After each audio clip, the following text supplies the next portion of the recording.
Hello everyone, आप सबको welcome करती हूँ एक नई वीडियो के लिए। आज हम बनाएंगे केले का तना यानी बनाना स्टेम, और असमिया में हम बोलते हैं कल पशोला।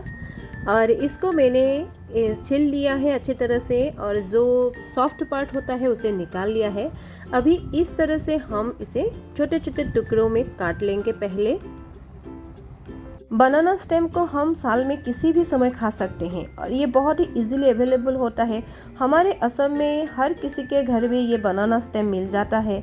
ये बहुत ही हेल्दी होता है, जिस हेल्थ बेनिफिट्स के बारे में मैं बाद में बात करूँगी। छोटे छोटे टुकड़े करने के बाद हम थोड़ा सा नमक डाल के इसे इस तरह से मचल लेना है ताकि ये बहुत ही सॉफ्ट हो जाए। अब 1 चम्मच के करीब मैंने मस्टर्ड ऑयल डाल दिया और सब में मिक्स कर दिया। थोड़ा सा इंग्रेडिएंट्स भी दिखा देती हूँ। मैंने ले लिया है 1 कटोरी केले का तना, 1 कटोरी मूंग दाल जिसको मैंने 1 घंटे के लिए भिगो कर रखे थे, 1 कटोरी चना दाल ले लिया है, उसको भी मैंने 1 घंटे के लिए भिगो कर रखे थे, और 2 मीडियम साइज़ के प्याज ले लिया है, इस तरह से काट लिया है, 2 तेज़पत्ता लिया है, 2 लाल मिर्च सूखे लाल मिर्च ले लिया है, और 2 हरी मिर्च ले लिया है जिसको मैंने काट लिया है, और ले लिया है 10 लहसुन की कलियां और 1 छोटे अदरक के टुकड़े जिसको मैंने दरदरा पीस लिया है। इसमें ले लिया है 2 छोटे टुकड़े दालचीनी, 3 लौंग, 3 इलायची और थोड़ा सा काली मिर्च जिसको मैं गर्म पानी में भिगो के रखे हैं सॉफ्ट होने के लिए। तो अब मैं तेल डाल रही हूँ, और ये तेल मैं सरसों का तेल यूज़ कर रही हूँ, और यहाँ सरसों का तेल ही अच्छा लगता है। तेल गर्म होने के बाद लाल मिर्च को डाल दिया, इसके बाद तेज़पत्ते को डाल दिया है,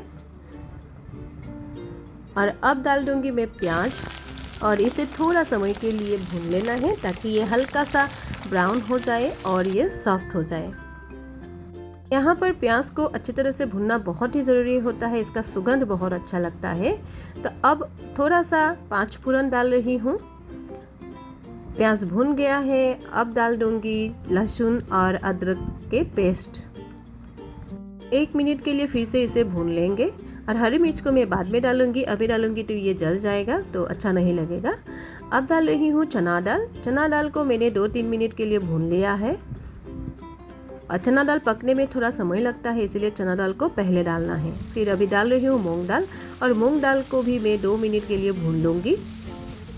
ये सब इंग्रेडिएंट्स को आप एक ही साथ में कुकर में डाल के भी बना सकते हैं, मगर उसमें इतना स्वाद नहीं आएगा जितना इस तरह से बनाने में आता है।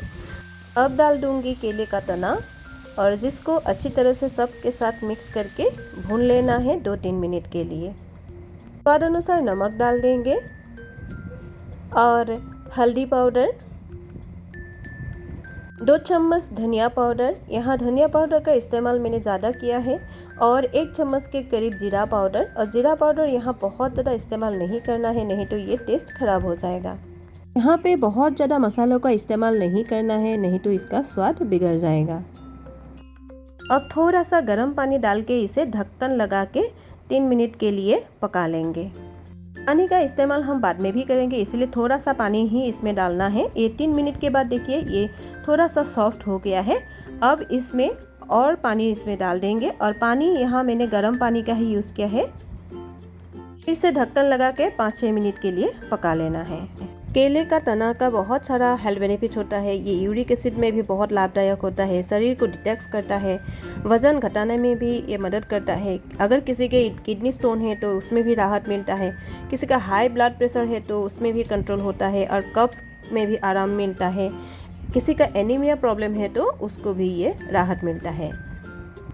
6 मिनट के बाद देखिए ये कलर कितना बढ़िया आ रहा है। अब डाल रही हूँ इलायची, लौंग और दालचीनी, काली मिर्च का ये पेस्ट।